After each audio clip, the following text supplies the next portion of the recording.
President Biden had an ambitious climate change agenda, but with a conservative Supreme Court, gas prices soaring, are those plans dead?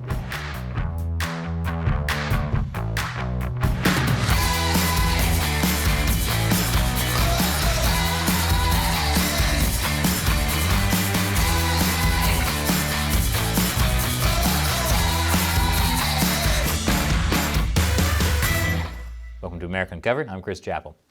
Last year, a newly elected President Joe Biden pledged to cut U.S. greenhouse gas emissions in half by 2030 and set America on a path of a net zero emissions economy by no later than 2050. But you know how that old expression goes. Democratic president makes plans, conservative majority Supreme Court laughs. Last week, the Supreme Court limited the Environmental Protection Agency's authority to reduce greenhouse gas emissions from power plants. The ruling was, you guessed it, 6-3, because every Supreme Court ruling these days is 6-3. Honestly, I've seen Harlem Globetrotters versus Washington Generals games with less predictable outcomes.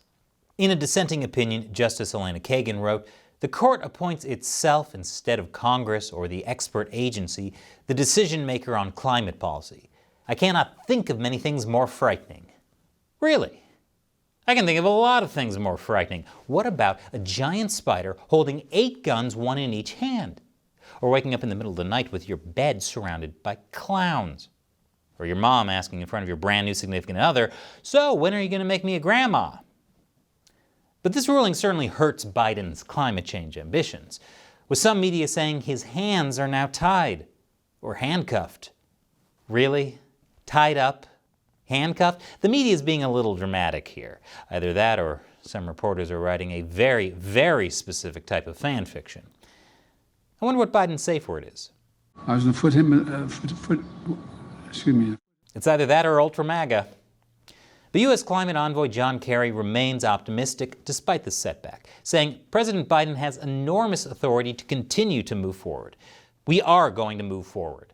I am absolutely confident about our ability to continue to offer leadership on a global basis, which we're doing right now. Wow, John Kerry's pretty good at giving an uplifting speech after being defeated by conservatives. Makes sense, he has experience with it. But John Kerry might actually be right about this, and I don't say that often. The Supreme Court didn't say the EPA couldn't regulate carbon emissions at all, just that the EPA couldn't force power plants across the country to switch from coal to renewable energy unless Congress directs them to. The court ruled that Congress must speak with specificity when it wants to give an agency authority to regulate on an issue of major national significance. So the Supreme Court is saying that when it comes to big issues, Congress needs to specifically tell federal agencies what to do, instead of federal agencies doing what they want as long as Congress didn't specifically tell them not to do it. So all President Biden needs to do is to get Congress to work together and pass a law that, who am I kidding, that's never going to work. This Supreme Court ruling isn't the only blow to Biden's climate change agenda, though. And Biden isn't exactly doing a great job at offering leadership on a global basis right now. Perhaps the biggest enemy to Biden's plans is Biden himself. I'll tell you why right after the break. Welcome back. President Biden made a lot of promises in regard to climate change when entering office, and he actually followed through on them, sort of. In his first week in office, Biden signed an executive order that would stop new oil and gas drilling on federal lands and waters. However, within his first 6 months in office, approvals for drilling were almost as high as when George W. Bush was in office. This was because many fossil fuel reserves were already leased, and so those companies were allowed to continue drilling. Also, a judge blocked Biden's executive order to stop new drilling. So essentially, this was like your dad promising to get you ice cream, but taking you to McDonald's despite knowing that their ice cream machines never work.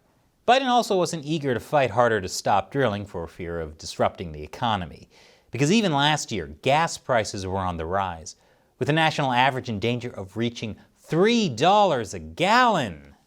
Yep, that was the fear in 2021. If this was a headline today, there would be celebrations in the streets. Biden hoped that continuing domestic drilling would help stabilize and eventually lower gas prices. But you know how that old expression goes. American president makes plans, Putin laughs. Well, maybe not laughs. It looks like smiling causes him unimaginable agony. Russia's war in Ukraine caused already rising gas prices to skyrocket out of control. This left Biden with only bad options for bringing down oil prices.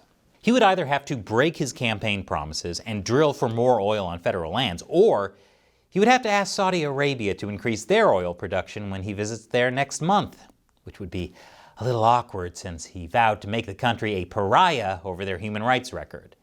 So he went from saying, "We don't need you," to, "Y'all got any more of that oil?" So faced with bad options, President Biden took door number 3, calling the rising gas prices Putin's price hike over and over and over again, which shockingly didn't work. Next month, President Biden is due to visit Saudi Arabia, but Biden said he wouldn't directly ask Saudi Arabia to produce more oil during his trip. What does he mean he won't directly ask? Is that like when you leave hints at what you want for your birthday without outright saying it? Is Biden going to leave his laptop open on a page showing this article about how the U.S. could soon be paying $3 per gallon of gas? Boy, I sure wish there were some way I could get this. Wink, wink, nudge, nudge. So if he's not going to ask Saudi Arabia to produce more oil, then breaking campaign promises it is. This has resulted in his administration being sued by environmental groups. But Biden is a man of compromise.